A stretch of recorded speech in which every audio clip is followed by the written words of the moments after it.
ሬምብራንት ቫን ሪጅን በ17ኛው ክፍለ ዘመን በሆላንድ የተከሰተ ልዩ የፈጠራ የብልጽግና የውትድርና ብቃት ያለውና በሳይንሳዊ ግኝት በኔዘርላንድ ወርቃማ ዘመን የተገኘ ሰው ነበር። ከቁም ስዕሎቹ እስከ የመጽሐፍ ቅዱስ ትዕይንቶች ድረስ ያሉት ስራዎቹ እያንዳንዳቸው ሬምብራንት በሚያደርጋቸው ልዩ ችሎታና የስሜታዊ ጥልቀት የተሞሉ ናቸው። በ1606 በሌደን ሆላንድ ከዳቦ ጋጋሪ ሃርመን ጊርሶዛን ቫን ሪጅን ቤተሰብ 9ኛ ልጅ ሆኖ ነበር የተወለደው። ሬምብራንት ትምህርቱን የጀመረው በአካባቢው በሚገኝ የላቲን ትምህርት ቤት ሲሆን በ14 ዓመቱ የላይደን ዩኒቨርሲቲ መከታተል ጀመረ። ከዚያ ብዙም ሳይቆይ ግን ራሱን በታሪካዊ ስዕሎች፣ ሃይማኖታዊ ትዕይንቶችና በቁም ስዕሎች በመስራት ከሚታወቀው አርቲስት ጃኮብ ቫን ስዋንበርግ ጋር እየተማረ አገኘው። ሬምብራንት ወደ አምስተርዳም ከመዘዋወሩ በፊት በቫን ስዋንበርግ ስቱዲዮ 3 ዓመታትን አሳልፏል። እዚያም በሃይማኖታዊ ስነ ጥበብ ላይ ከተካነው ሰዓሊ ፒተር ላስትማን ጋር 6 ወራትን አሳልፏል። ከዚያም በኋላ ፕሪምብራንድ ስቲስት ተብሎ ከሚጠራው አርቲስት ጃኮብ ፒናስ ጋር ለመማር ቀጠለ። ከፒናስ ጋር ከጥቂት ወራት በኋላ ሬምብራንት በ18 ዓመቱ የራሱን ስቱዲዮ አቋቁሞ ወደ ሌደን ተመለሰ። በዚህ የእድገት ዘመን ሬምብራንት 5ቱን የስሜት ሕዋሳት የሚያሳዩ ተከታታይ ስዕሎችን አጠናቋል። እነዚህም ፔድላር የሚሸጥ መነጽር የማየት ምሳሌ፣ 3 ዘፋኞች የመስማት ምሳሌ፣ የማይታወቅ ታካሚ የማሽተት ምሳሌ፣ የድንጋይ ኦፕሬሽን የመዳሰስ ምሳሌ እና አሁን የጠፋ ስዕል። እነዚህ ከመምህሩ የመጀመሪያዎቹ የተረፉ ስራዎች ናቸው እና ሁሉም መጠናቸው አንድ አይነት ነው። በእያንዳንዱ ስራ ውስጥ 3 አሃዞች ይታያሉ። RHF ወይም ሬምብራንት ሃርመን ዙን ፌሲት በሚለው የመጀመሪያ ፊደላት የተፈረመ ሲሆን ትርጉሙም የሃርመን ልጅ ሬምብራንት ይህንን ሰራ የሚል ነው። የሚገርመው ይህ ልዩ ስዕል በ2015 በኒው ጀርሲ እስኪወጣ ድረስ እንደጠፋ ይቆጠር ነበር።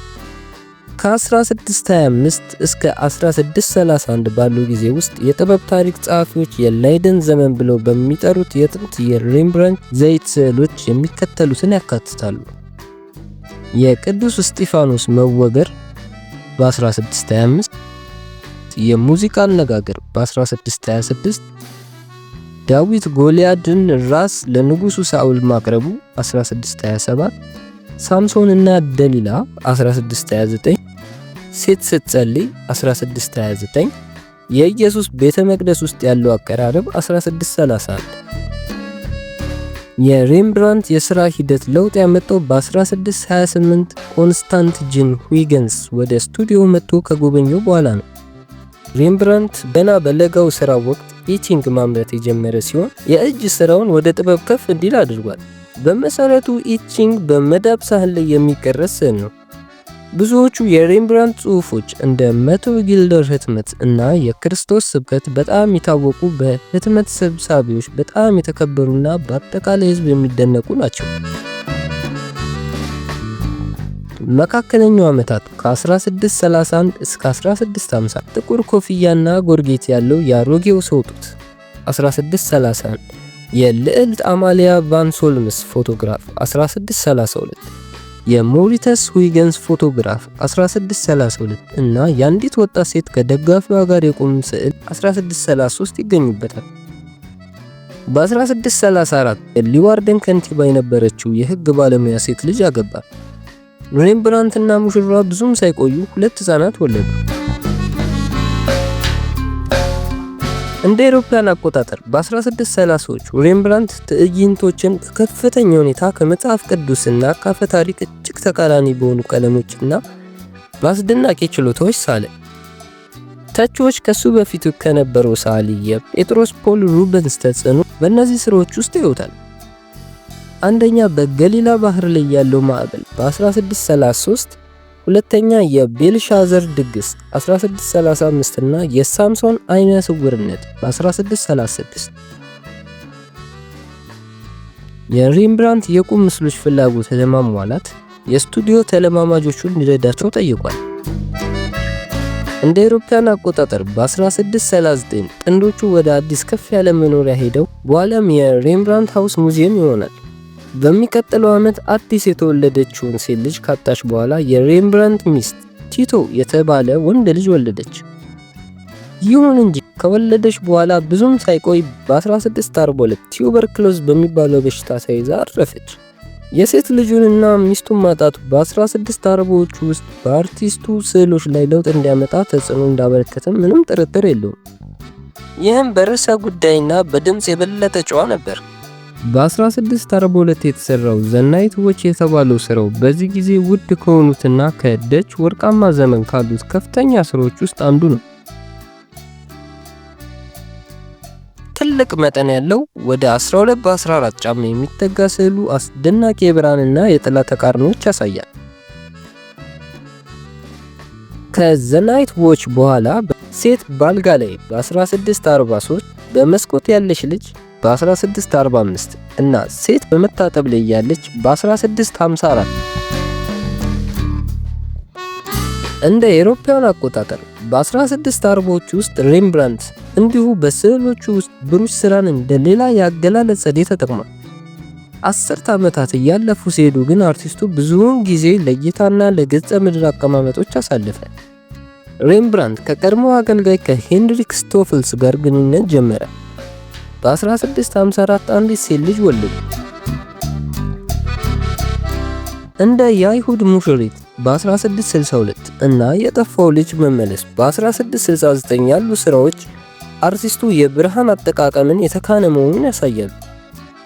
የሬምብራንት ያልተቋረጠ የኪነ ጥበብና የህትመት እንዲሁም ውድ የቤት ማስያዣ ገንዘቡ ወደ ኪሳራ አፋፍ እንዲወስደው በማድረግ ከፍተኛ ሚና ተጫውቷል። የፍርድ ቤት ክስ ለማስቀረት አብዛኛውን ግዢውን ለመሸጥ ተገዷል። ከሸጣቸው ዕቃዎች መካከል የሌሎች አርቲስቶች ድንቅ ስራዎች፣ የእስያ ጥንታዊ ቅርሶችና የማዕድን ስብስቦች ይገኙበታል። ቤቱንም እና ማተሚያ ቤቱን መሸጥ ነበረ።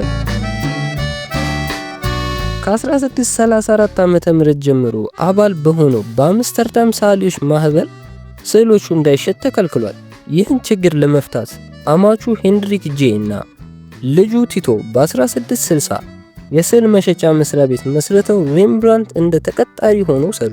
ይህም ጥበቡን ለመሸጥ አስችሎታል። እንደ አውሮፓውያን አቆጣጠር በ1660ዎቹ የቁም ስዕሎችንና መጽሐፍ ቅዱሳዊ ትዕይንቶችን ማሳል ቀጠለ። ሄንሪክ በ1663 ሞተ። ቲቶ በ1668 ሞተ። ሬምብራንት ልጁ በተወለደ በአንድ ዓመት ጊዜ ውስጥ በጥቅምት 1669 ሞተ። ታላቁ መምህር በድህነት ሞተና በአምስተርዳም ውስጥ በቬስተርከርክ በተባለው የተሐድሶ ፕሮቴስታንት ቤተክርስቲያን ውስጥ ባልታወቀ መቃብር ውስጥ ተቀበረ። በዘመኑ ለድሆች በነበረው ልማድ የሬምብራንት አስክሬን ከ20 ዓመታት በኋላ ለመጣል ተገዷል። ከ1669 ከመሞቱ በፊት ያጠናቀቁት የመጨረሻ ስራዎቹ መካከል በርካታ የራስ ፎቶዎች ይገኙበታል። የመጨረሻው ስዕሉ ስምዖንን ከኢየሱስ ጋር፣ አርቲስቱ ሲሞት እና ሁሉም ሊጨርሱ ከሞከሩት በኋላ ላይ ባሉ አርቲስቶች ወድመዋል። የሬምብራንት አካል እንደ ጆሃንስ ቬርሜር፣ ዲየጎ ቫላስኬዝ ላሉ በርካታ አርቲስቶች በስቱዲዮ ውስጥ ካሉ ተማሪዎች እስከ እንደ ቫን ጎግ፣ ዴጋስ፣ ፒካሶ ላሉት ብርሃናት ድረስ ለተከተሉት በርካታ አርቲስቶች እንደ መሰረተ ድንጋይ ሆኖ አገልግሏል። በእውነታውና ስሜትን ለማስተላለፍ ባለው ችሎታ የሚታወቀው ሬምብራንት በዘመኑ ከነበሩት ሰዎች መካከል አስቀያሚውንና ቆንጆውን በመሳል ጎልቶ ታይቷል። በህይወቱ ሁሉ የሰራቸው ብዙ የራስ ፎቶግራፎች ጌታው ሮማንቲሲዝም አላደረገም። ነገር ግን ሲያያቸው በሁሉም ጉድለቶቹ ራሱን በመሳል ለብዙ መቶ ዘመናት ህይወቱን የሚዘልቅ ትክክለኛ ስዕላዊ የህይወት ታሪክን ፈጥሯል። ዛሬ የሬምብራንት ቦታ ተረጋግቷል። የሱ ስራዎች የስነ ልቦናዊ ጥልቀትን፣ ስሜታዊ ጥልቀትን እና አስደናቂ ቴክኒካል ክህሎትን የሚያካትቱ በምዕራቡ ባህል ውስጥ እንደ ታሪካዊ ምልክቶች ይወሰዳሉ። የሬምብራንት ተጽዕኖ ከታሪክና ከጥሩ ጥበብ የወደፊት ዕጣ ፈንታ የማይወጣ ነው። አስገራሚውና አሳዛኙ የሬምብራንት ታሪክ ይህን ይመስል ነበር። ከታሪኩም እንደተማራችሁበትና በቀጣይ የትኛው የኪነ ጥበብ ሰው የህይወት ታሪክ ይሰራላችሁ ኮሜንት ላይ ጻፉልን። እንዲስተካከል የምትፈልጉት ሐሳብ አስተያየታችሁን አሳውቁን። ቻናላችንም እንዲያድግ ላይክ፣ ሼር፣ ኮፒ ሊንክ ማድረጋችሁን አትርሱ። በሌላ ቪዲዮ እስክንመለስ ሰላም ቆዩ።